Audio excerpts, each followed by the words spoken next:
London's Dockland, once the world's largest and busiest port, has been reborn to meet the challenge of the second industrial revolution. At the very heart of this brave and imaginative redevelopment is the Docklands Light Railway, a new concept in fast, clean and efficient passenger transport.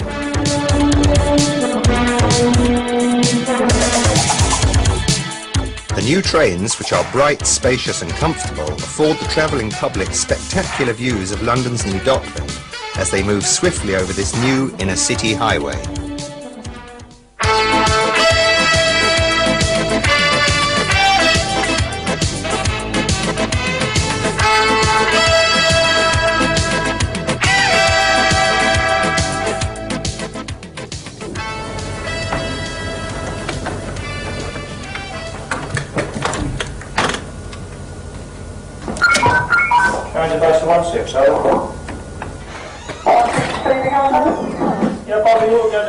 Docklands Light Railway embodies the most up-to-date technology in guided transportation. The trains are fully automatic in operation and the entire system is controlled from a central control room at Poplar.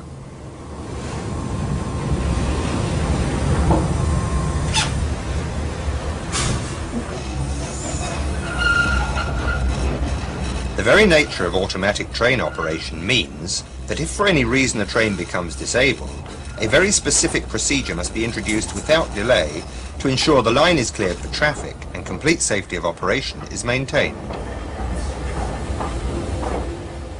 Before we look at this procedure in detail, let's look at the most common cause of a train becoming disabled.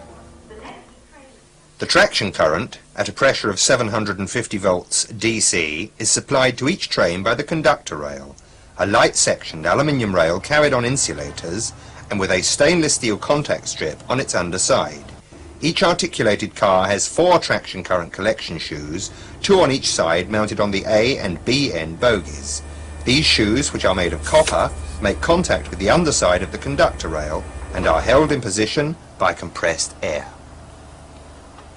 At junctions and crossovers there are gaps in the conductor rail so that, while a train is passing over these points, it momentarily loses contact with the traction supply. Should, for any reason, the speed of the train be too slow to coast over this gap, it will stall and become disabled.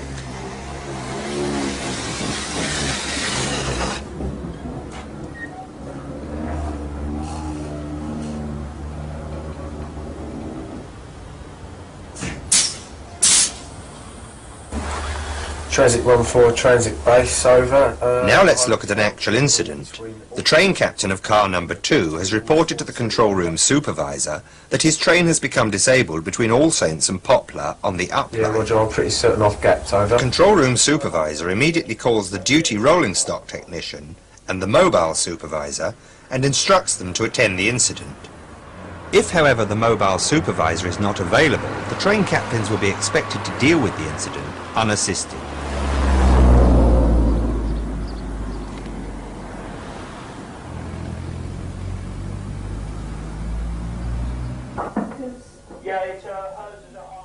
He then instructs the train captain to secure the failed train by opening the emergency driving position and depressing the red emergency mushroom button. At this stage, the train captain should inform any passengers of the circumstances of the delay. Now it is up to the control room supervisor to decide whether an assisting train can be brought from the front or the rear. He will make this decision according to the location of the failure and traffic conditions. In this case, it has been decided to assist in the rear and adopt the push-out procedure. The following train has arrived at All Saints, the route board in the rear of the failure, and the mobile supervisor has been directed to All Saints station to join the assisting train. The control room supervisor advises the train captain of the failed train that assistance will come from the rear and that the push-out procedure will be used. The train captain of the assisting train is now given precise instructions. She is authorized to open the leading end emergency driving position, select the emergency shunt driving mode, and to proceed at caution, not exceeding 20 kilometers per hour, to the location of the failed train. The train captain is making an unsignalled move and must come to a clear understanding with the control room supervisor as to which routes and points have been blocked and the precise termination point of the move authorized. The train captain must be prepared to stop short of any obstruction and must stop short of all points in order to check their position.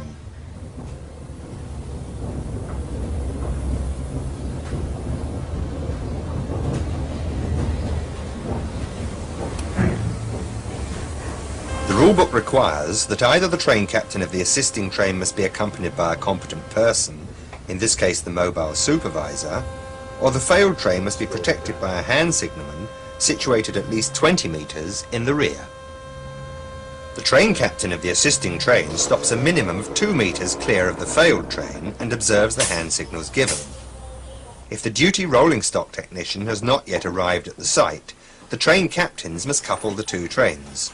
Unless authority is given by a rolling stock technician, the trains must not be coupled electrically. Before going any further, let's look at the auto coupler in detail.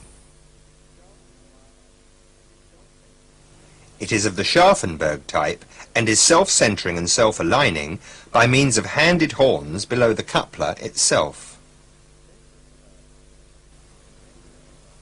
In the centre of the lower coupler face is the main reservoir air connection with rubber seal. Above the auto coupler is the electronics coupler, containing the 42 electrical connections for operating trains in multiple. These connections are protected by a hinged cover which swings up automatically when coupling takes place. The electronics coupler head can be racked back by means of this lever when an electrical coupling is not to be made. If an electrical coupling were made between a failed and a healthy train, the result would be the transfer of the fault to the healthy train. Returning to the push-out, each train captain must now check that the coupler isolating cock, located under the offside front of the train, is in the open position, handle in line with the pipe.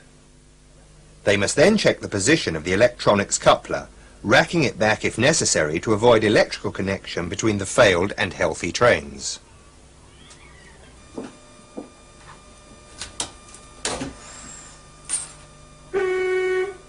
The train captain of the assisting train now moves forward at no more than 3 kilometers per hour and the attachment is made.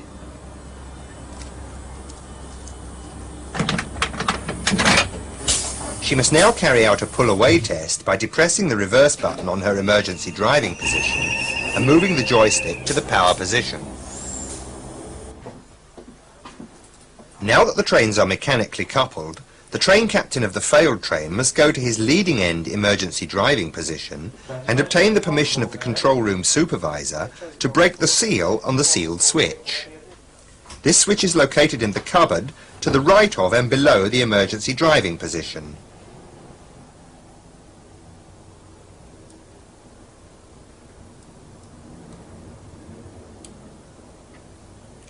He places this switch in the down position.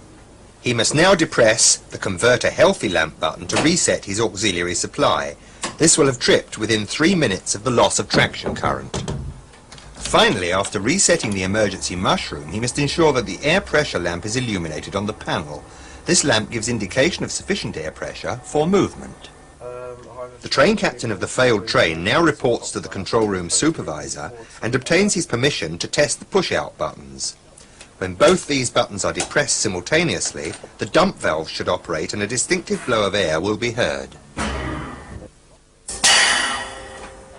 When the push-out buttons are operated, the brakes will release. The train captain now advises the control room supervisor that the push-out buttons have been tested. At this point, the control room supervisor can instruct the train captains of both trains to check that ready for driving and all doors locked lamps are illuminated on their respective trains and that door enable lamps are out.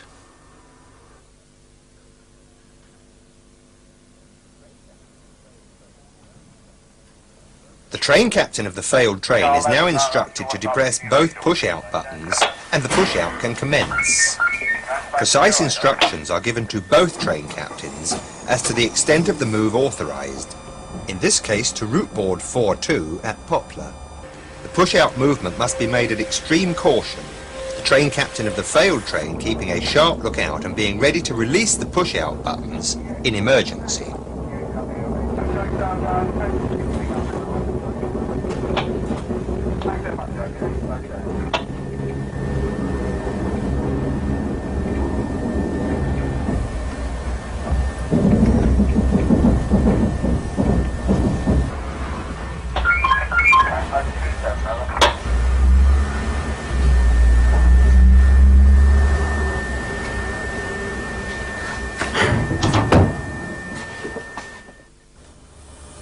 If it is necessary to couple the assisting train to the failed train on a sharp curve, the train captains will have to manhandle the auto-couplers into alignment before attachment. Swing each coupler vigorously until the self-centering spring is overcome, after which each coupler may easily be moved into alignment. The attachment may now be made.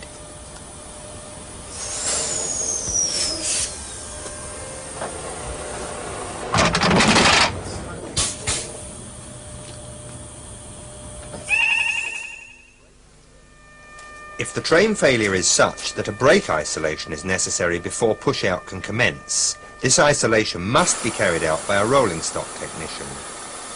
This procedure involves the closure of 3 brake isolating cocks and the release of the spring-applied parking brake.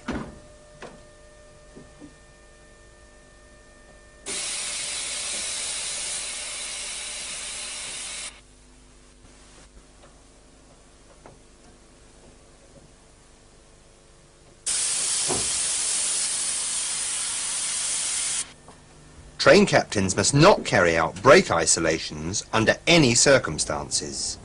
No train on which the brakes have been isolated may be propelled on the inclines from West India Quay to Poplar or from West India Quay to West Ferry.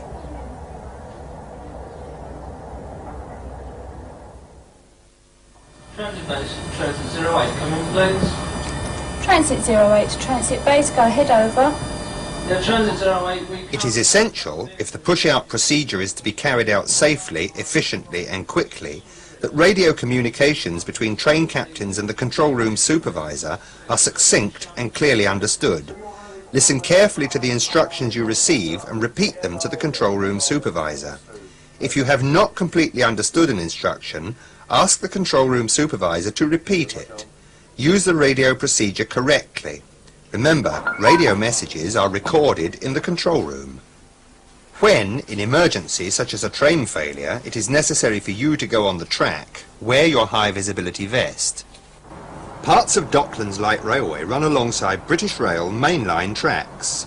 Should it be necessary for you to climb down to track level at these locations, remember that trains may approach at high speed on an adjacent line. Beware of the conductor rail and exposed shoe gear. These must be considered live at all times. Stand clear of trains while coupling or uncoupling and never go between vehicles unless they have been secured and immobilized. EDP key switches in the off position and keys removed. Passengers are our first consideration at all times. Pay special attention to their safety and keep them fully informed. Finally, remember, Docklands Light Railway is an automatic railway, and trains may approach and pass without warning.